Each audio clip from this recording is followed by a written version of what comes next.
Selamat mendengarkan podcast ini. Shalom saudaraku, kebenaran hari ini berjudul Dimiliki oleh Allah.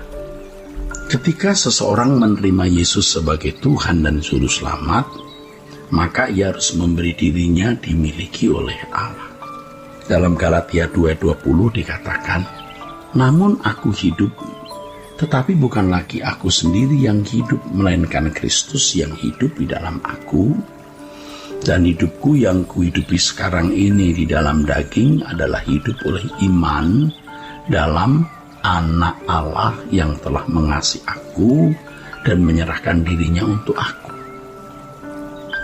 Saudara, tidak ada seorang pun yang dapat diselamatkan oleh perbuatan baiknya. Setiap orang diselamatkan melalui pengorbanan Anak Allah, Tuhan Yesus di atas kayu salib. Menyadari hal ini, Paulus menyatakan bahwa kehidupannya kini dihidupi di dalam iman dalam Yesus Kristus. Artinya, setiap orang yang menyadari bahwa dirinya menerima kasih Allah, ia harus menjalani hidup dalam penurutan terhadap kehendak Allah. Hal ini dengan jelas menunjukkan bahwa kepemilikan seseorang terhadap dirinya sendiri berakhir ketika ia menerima kasih karunia Allah dalam Tuhan Yesus Kristus. Jadi begitu seseorang menerima kasih karunia, ia tidak lagi memiliki dirinya sendiri.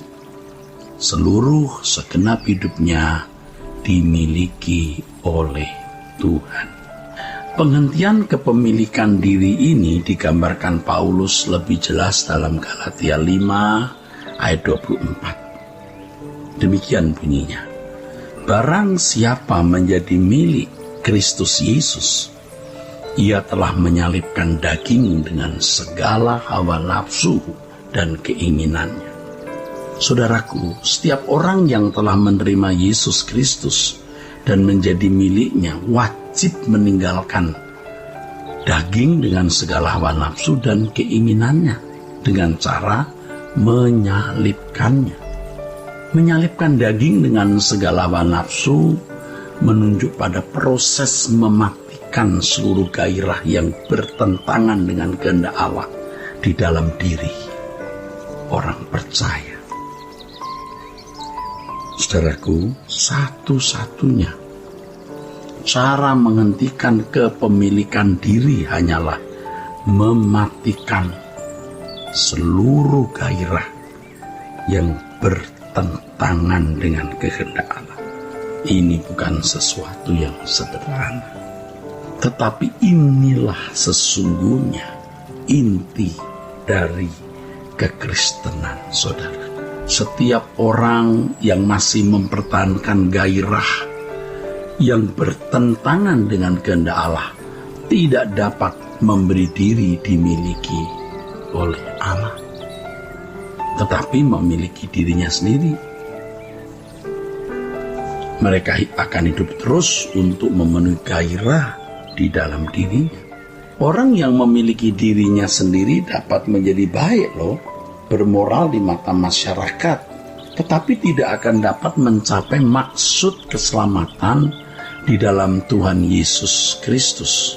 Artinya tidak akan pernah bisa dikembalikan ke rancangan Allah semula. Hanya orang yang melepaskan kepemilikan dirinya yang dapat dimiliki sepenuhnya oleh Allah. Saudaraku, jika kita kaitkan dengan pengampunannya, seseorang yang tidak bersedia mengampuni orang lain berarti ia masih hidup dalam kepemilikan terhadap dirinya sendiri. Kebencian dan dendam yang disimpan berlarut-larut merupakan tanda bahwa ia tidak rela melepaskan gairah yang bertentangan dengan kehendak Allah. Allah menghendaki setiap orang percaya hidup dalam keharmonisan dengan sesamanya, baik mereka yang menjadi sekutu maupun seteru orang percaya. Artinya kepada siapapun kita mau hidup dalam keharmonisan. Ketika orang percaya menerima pengampunan dari Allah, itu berarti sebuah panggilan untuk memperbaiki diri. Salah satu komponen penting di dalam perbaikan diri tersebut adalah gairah permusuhan yang sering kali sulit diredam oleh daging kita, harus kita redam. Salah satu komponen penting dalam perbaikan diri tersebut adalah gairah permusuhan yang seringkali sulit diredam oleh daging kita. Tapi kita harus meredamnya.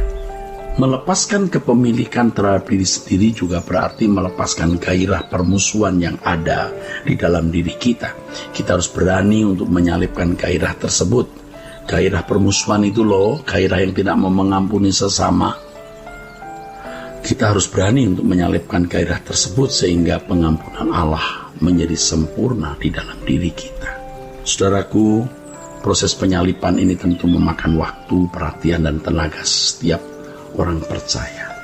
Setiap orang percaya bergumul secara unik dalam keadaannya untuk berjuang menyelesaikan pergumulan ini. Tantangan satu orang dengan orang lainnya tentu berbeda, saudaraku. Artinya pergumulan seseorang dengan yang lain dalam menyalipkan keinginan daging ini benar-benar tidak sama. Berbeda, saudara. Berbeda. Kepribadian orang yang terbentuk sejak kecil juga sangat menentukan dalam pergumulan untuk menghidupi gaya hidup mengampuni.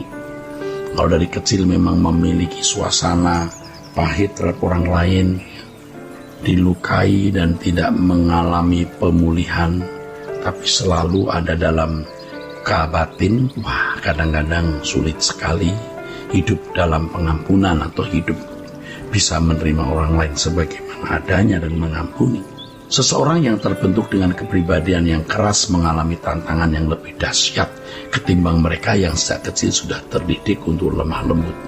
Namun bagaimanapun tantangan yang dihadapi seseorang, Tuhan berjanji bahwa tidak ada satu pencobaan pun yang melebihi kekuatan kita.